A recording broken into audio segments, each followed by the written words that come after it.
এই প্রাচীরের ওপারেই magical kingdom, কিন্তু প্রাচীরের এপারে থাকা সাধারণ মানুষগুলো কখনোই প্রাচীরের ওপারে যাওয়ার সাহস করেনি। কিন্তু ডানস্টন নামক এই ছেলেটি প্রাচীরের পাহারাদারকে ফাঁকি দিয়ে ম্যাজিক্যাল কিংডমে ঢুকে যায়। অদ্ভুত এই ম্যাজিক্যাল কিংডমে এসে ডানস্টনের সাথে পরিচয় হয় রাজকুমারী ইউনায়ের সাথে, যাকে একটি উইচ বন্দি করে রেখেছিল। ডানস্টন যখন তার পায়ে বাঁধা চেনটি কেটে দেয়, তখন চেনটি আবার আপনা আপনি জোড়া লেগে যায়। প্রিন্সেস ইউনা বলে, তুমি আমাকে এভাবে মুক্ত করতে পারবে না।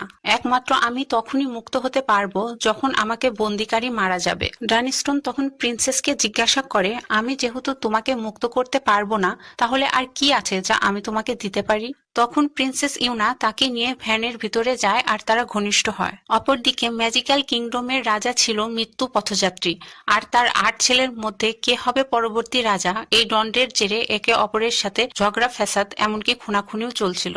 রাজা পরিস্থিতি বুঝতে পেরে তার গলায় থাকা রেড কালারের স্টোনটি খুলে ফেলে, আর সাথে সাথে সেটা হোয়াইট কালারে পরিণত হয়। রাজা বলে, যে স্টোনটি রিস্টোর করতে পারবে, অর্থাৎ এর আগের কালার ফিরিয়ে আনতে পারবে, সেই হবে পরবর্তী ম্যাজিক্যাল কিংডমের রাজা। তার ছেলেগুলো যখনই স্টোনটি ধরতে যাবে, সেটা শীতকে আলোর গতিতে বহুদূর গিয়ে আছড়ে পড়ে। এর মাঝে ৯টি মাস কেটে যায়।